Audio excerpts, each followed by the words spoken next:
찬양의 가사처럼 우리가 항상 새벽을 깨우기를 힘쓰고 하나님의 일을 감당할 수 있는 우리 모두가 될 수 있기를 주님의 이름으로 축원합니다.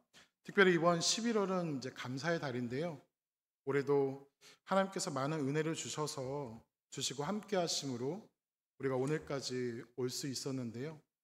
주님이 주신 은혜와 축복을 넉넉히 세어보면서 감사의 고백이 풍성한 시간들을 가지시기를 주님의 이름으로 축원합니다. 예전에 유행하던 웃긴 글이 하나 있었습니다. 아마도 한 번쯤은 들어보셨을 것 같은데요. 여자분들이 많이 들고 다니는 핸드백이 진짜인지 가짜인지, 진짜 명품인지 가짜인지를 구별하는 방법에 대한 글이었는데요. 내용은 이렇습니다.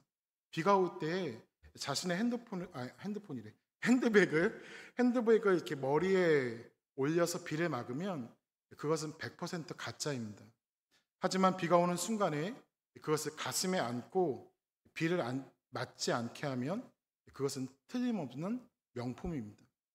카페 의자에 앉아서 무릎 위에 핸드백을 올려놓으면 그것은 분명히 명품이고요. 하지만 바닥에 놓거나 그냥 아무데나 내려놓으면 그것은 의심할 여지 없이 가짜입니다. 만약에 핸드백에 이물질이 묻는다면 손수건을 꺼내서 조심스럽게 이렇게 닦는다면 그것은 반드시 명품이지만 침을 묻혀서 이렇게 손으로 문지르면 그것은 두말할 것도 없이 가짜입니다. 그렇다면 여러분은 핸드백을 들고 다닐 때 어떻게 하시나요? 그런데 재미있는 것은 품격이 있는 사람은 가짜를 들고 있어도 그것이 명품처럼 보이는가 하면 품위가 없는 사람은 아무리 명품을 들고 있어도 그것이 가짜처럼 보인다는 것이죠. 이런 의미에서 볼 때 상품이 사람을 만드는 것이 아니라 사람이 명품을 만든다는 것으로 볼 수가 있습니다. 그러므로 중요한 것은 내가 어떠한 물건을 소유하는 것이 아니라 나 자신이 진짜가 되는 것입니다. 특별히 그리스도인들은 더 진짜로 품위와 성숙한 인격이 있는 진실한 사람이 되어야 합니다. 그래야 더욱 하나님의 영광을 위해서 살아갈 수 있는 존재가 될 수 있는 것이죠. 그렇다면 여러분, 우리 그리스도인들이 제대로 된 신앙생활을 살아가며 진짜 그리스도인의 삶을 살아가기 위해서 우리 안에 있어야 될 모습은 무엇이 있을까요? 우리가 함께 읽은 말씀을 통하여서 우리에게 있어야 될 것들을 한번 살펴볼 수 있었으면 좋겠는데요. 먼저 나는 한 마리의 양이라는 사실을 인정할 수 있어야 됩니다. 시편 23편을 보면 우리가 잘 아는 다윗의 고백이 나오는데요. 우리 시편 23편 1절 말씀 한번 같이 읽어볼까요? 시편 23편 1절 그 앞에 있을 거예요. 네, 다 외우시죠? 여호와는 나의 목자시니 내게 부족함이 없으리로다. 여호와는 나의 목자시니 내게 부족함이 없으리로다라는 고백을 다윗이 했어요. 다윗은 하나님을 자신의 목자라고 생각하고 인정하며 고백하였습니다. 그가 그렇게 하나님께서 자신의 목자라고 고백하였던 것은 자신을 한 마리의 양으로 생각하였다는 것을 의미하는 것이죠.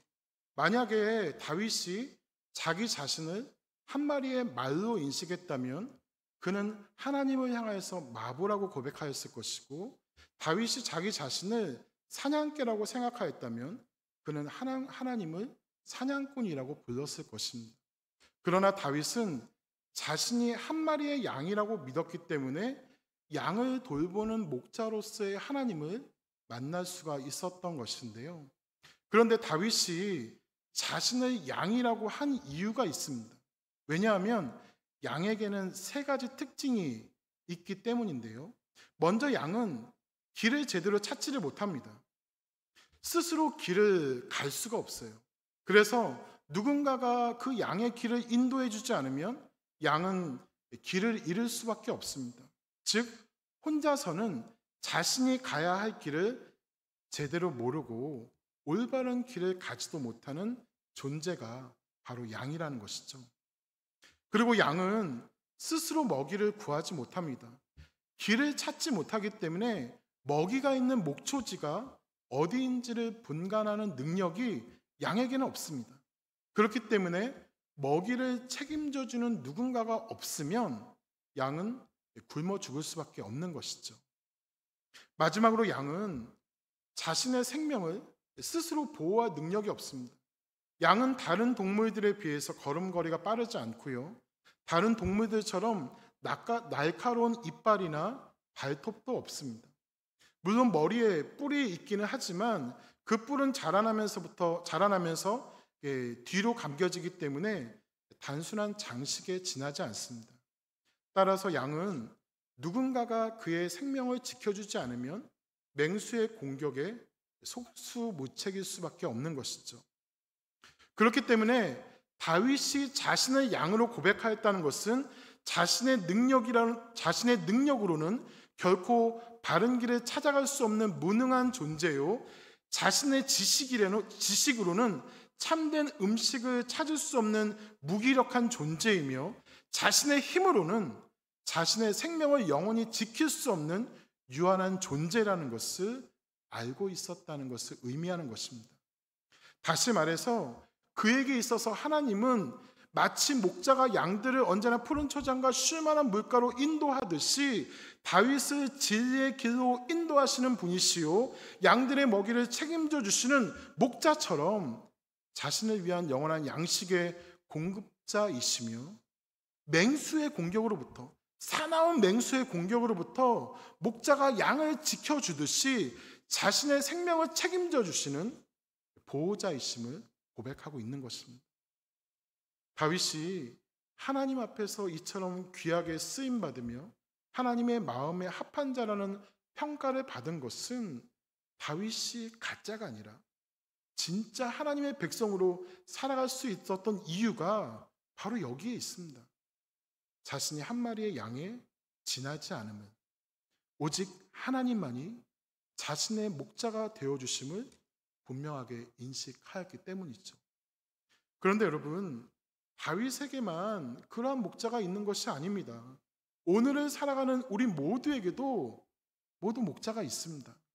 우리의 갈 길을 밝히 보여주시고 우리에게 신령한 음식을 주시며 항상 안전하게 보호하시며 영원한 생명을 주시는 그분, 바로 우리 예수님께서 우리의 참된 목자이심을 믿으시는 저와 여러분들이 되시기를 바랍니다. 그래서 오늘 예수님께서는 예수님과 우리와의 관계를 목자와 양의 관계로 비유하시면서 이렇게 말씀하시는데요. 우리 오늘 말씀 3절에서 5절까지 말씀을 같이 읽어보겠습니다. 3절에서 5절입니다. 문지기는 그를 위하여 문을 열고 양은 그의 음성을 듣나니 그가 자기 양의 이름을 각각 불러 인도하여 내느니라.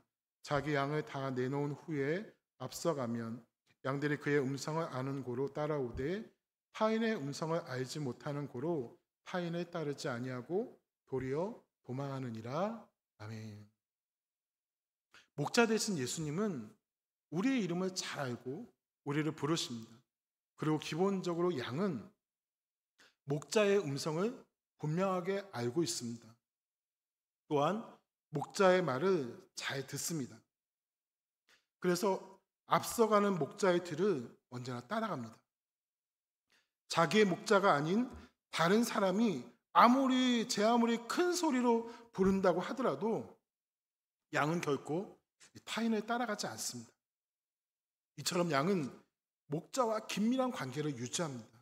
그런데 양이 이처럼 목자와 긴밀한 관계를 맺으면서 살아가는 이유는 무엇일까요? 무엇일까요? 그것은 지극히 간단하고 단순합니다. 자신이 양이기 때문입니다. 양이기 때문에 자신을 책임져 줄 사람은 자기 목자뿐이라는 것을 아는 것이죠. 그런데 오늘 본문은 또한 이렇게 말씀합니다. 우리 6절 말씀도 한번 같이 읽어보겠습니다. 6절입니다.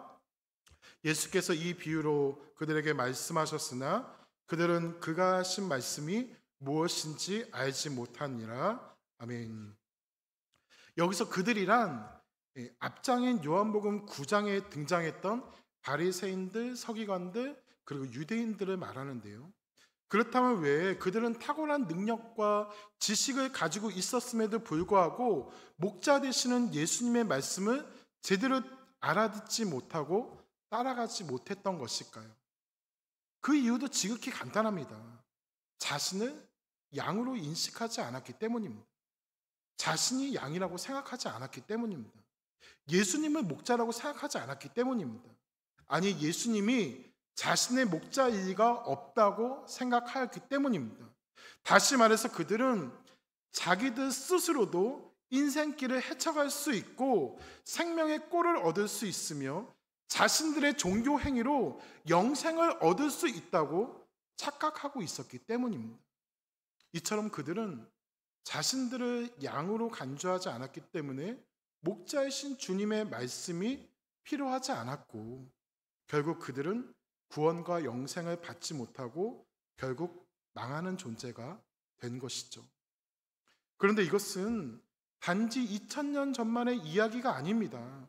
오늘도 자기 자신이 진리와 영원한 생명에 관해서는 무기력한 한 마리의 양이라는 사실을 깨닫지 못하고 인정하지 못하는 사람들은 길이요 진리요 생명 되신 그리고 선한 목자이신 예수 그리스도의 음성을 듣지 않고 따르지도 않고 있습니다.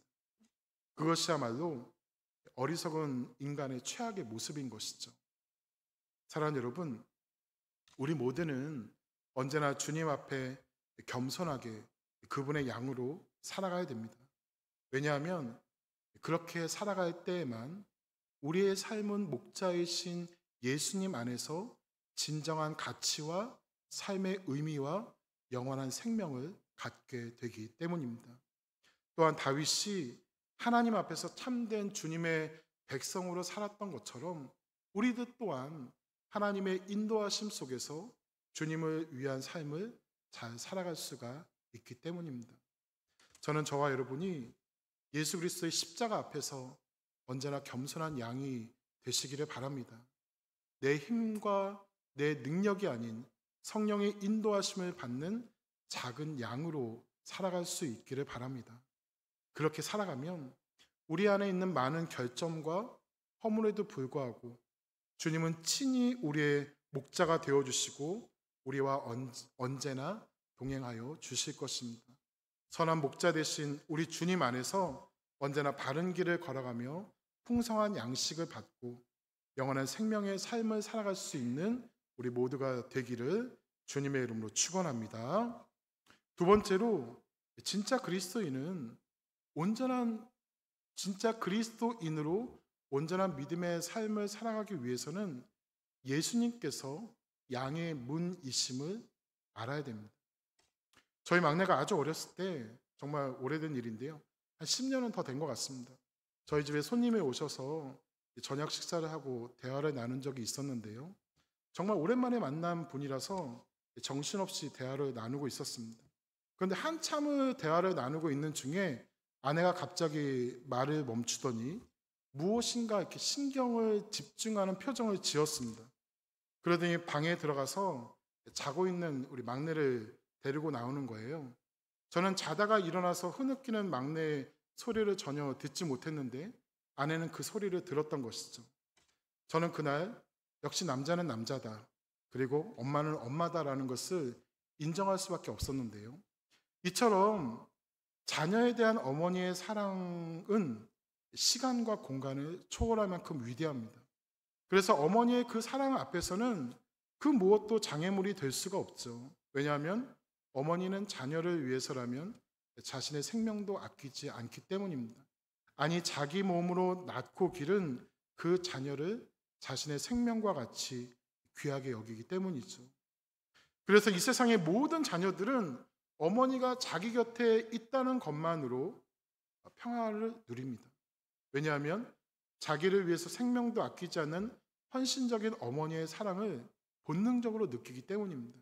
자신을 사랑하고 자신을 위해서 최선을 다하는 어머니가 나와 함께하고 있다는 사실만큼 그들을 안정되게 하는 것은 없습니다. 나이의 많고 적음을 떠나서 어머니의 존재가 곁에 없으면 참 힘겹습니다. 그만큼 어머니의 존재는 우리에게 참 소중한데요. 그러면 여러분 한번 생각해 보십시오. 상대적으로 가난한 집안의 아이에게 어머니의 품을 빼앗고 부잣집으로 데려가서 가장 좋은 옷을 입혀주고 자기 집에서 먹던 것보다 훨씬 더 맛있고 값진 것을 준다고 한다면 그 아이는 그것을 좋아하고 평화롭게 그것을 즐길 수가 있을까요? 비천한 집의 태생을 백악관으로 초청하여서 대통령이 아침 저녁으로 그 아이를 안아주고 돌보아 준다고 한들 그 아이가 평안을 느낄까요? 그렇지 않습니다. 돈과 권력도 엄마를 떠나고 엄마를 빼앗긴 아이에게는 평화를 주지 못합니다. 비록 가난하지만 또 남루한 옷을 입고 있지만 그 아이가 어머니 뱃속에서 10달 동안 듣던 심장 소리를 지닌 어머니, 태어나 품속에서 맡던 채취를 지닌 어머니, 그 어머니가 자신과 함께 있음을 확인하는 그 순간 그 아이는 말할 수 없이 큰 평안을 누릴 수가 있는 것이죠. 어머니의 품속에 안겨있는 아이보다 더 평화로운 모습이 없는 까닭이 바로 여기에 있습니다. 그렇습니다, 여러분. 참된 평화라는 것은 비인격적인 물질로부터 생성되지 않습니다. 영원한 평화는 유한한 세상의 것으로부터 절대 오지 않습니다. 자기 아이를 위해서 생명을 아끼지 않는 어머니로부터 어린 아이에게 평화가 주어지듯이 유한한 인간이 제대로 누릴 수 있는 평화는 오직 영원하신 하나님께서만 주실 수가 있는 것이죠. 그러나 인간인 어머니에게서 비롯되는 평화와 영원하신 하나님께로부터 주어지는 평화는 그 모양은 비슷해 보일지 몰라도 근본적으로 다를 수밖에 없습니다. 왜냐하면 어머니 역시 유한한 인간이기 때문입니다. 그래서 사실 어머니로부터 주어지는 평화도 일시적인 평화에 지나지 않습니다. 하지만 하나님께서는 영원하신 분이십니다. 하나님은 언제나 변함이 없으시고 주무시지도 졸지도 아니하시고 언제나 우리를 바라보시고 우리를 눈동자같이 지키시며 돌보아 주십니다. 그렇기 때문에 오직 그분께서 주시는 평화만이 참되고 영원한 것이죠. 영원하신 하나님께서 언제나 우리와 함께 하심을 고백하고 그분을 믿는 믿음 속에서 우리는 영원하시고 변함이 없으신 하나님의 평화를 누릴 수가 있는 것입니다. 그렇다면 여러분, 예수님께서 과연 우리에게 무엇을 해주시기에 그분께서 우리에게 그처럼 보배로운 평화를 주실 수가 있는 것일까요? 사람들은 양이라고 하면 먼저 순결과 평화를 연상합니다. 푸른 초장에서 풀을 뜯는 양의 모습을 보면서 깨끗하고 평화롭다라고 생각을 합니다. 하지만 사실 그 양 자체는 깨끗함과 평화의 상징이라고 하기에는 너무나도 불결한 동물입니다. 양을 가까이에서 보면 얼마나 지저분한지 모릅니다. 하지만 양들이 이렇게 정결하지 못한 동물임에도 불구하고 그 양을 깨끗하다고 생각하며 평화의 상징이라고 여기는 이유는 무엇 때문일까요? 그것은 양에게 있는 그 모든 역겨움과 불결함을 마다하지 않고 사랑으로 닦아주고 쓰다듬어 주며 날마다 보살펴 주시는 목자가 언제나 함께하기 때문입니다. 목자가 있기 때문에 양은 그러한 존재가 되는 것이죠. 사랑하는 여러분, 우리들은 정말 죄와 허물투성이의 존재였습니다. 그러나 우리는 이제 그리스도 안에서 모든 죄악과 허물에도 불구하고 영원한 평화를 누릴 수가 있게 되었습니다. 예수님으로 인해서 정결한 삶을 살 수가 있습니다. 왜냐하면 예수님께서 친히 자신의 생명으로 우리의 죄를 씻어주시고 우리의 허물을 덮어주시며 날마다 예수님의 빛으로 우리를 바른 길로 인도하시는 우리의 목자가 되어주시기 때문입니다. 그런데 이 설명만으로는 충분하지가 않습니다. 그래서 오늘 본문 7절은 이렇게 말씀하시는데요. 우리 7절도 한번 같이 읽어보겠습니다. 7절입니다. 그러므로 예수께서 다시 이르시되 내가 진실로 진실로 너에게 말하노니 나는 양의 문이라. 예수님께서는 2절에서 예수님 자신을 가리켜서 양의 목자라고 말씀하셨습니다.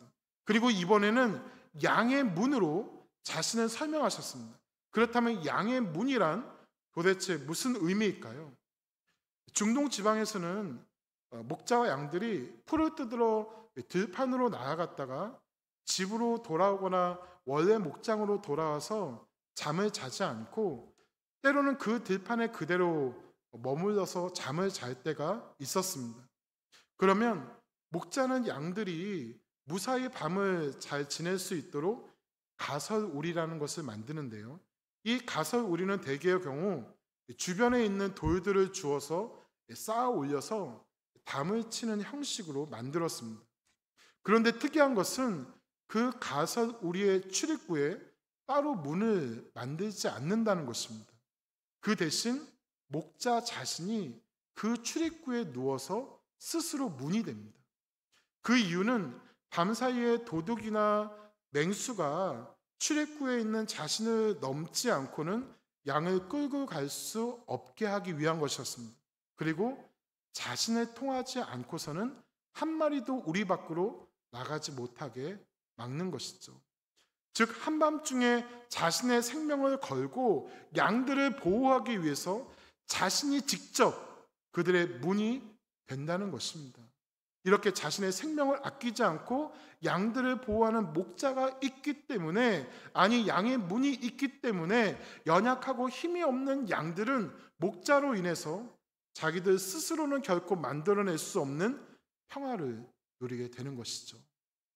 그런데 오늘 예수님께서는 우리 인생의 양의 문이 되어주신다고 말씀하십니다. 내 인생의 출입구에서 친히 문이 되어주시는 주님, 죽음을 깨뜨리고 부활하심으로 내 생명을 지키시고 보호해주시는 주님, 나를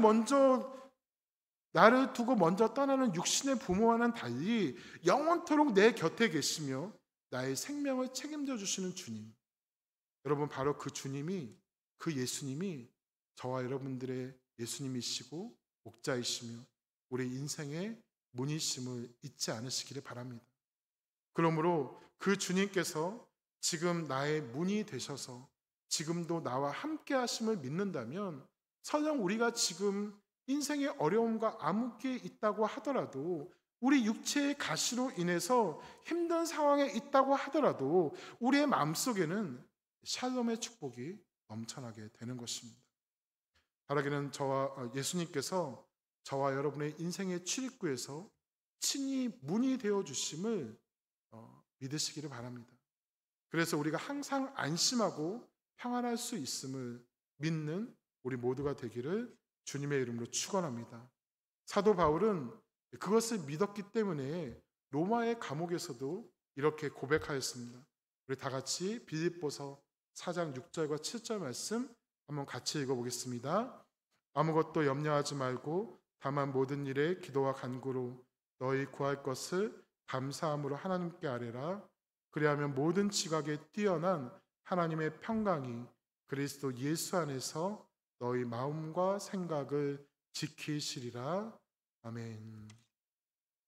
사도 바울은 이제 로마의 감옥에서 죽음을 앞두고 있는 너무나도 힘든 시기를 겪고 있었습니다. 인생의 엄동설한, 그의 인생에서 가장 힘들고 고통스러운 시기를 겪고 있었습니다.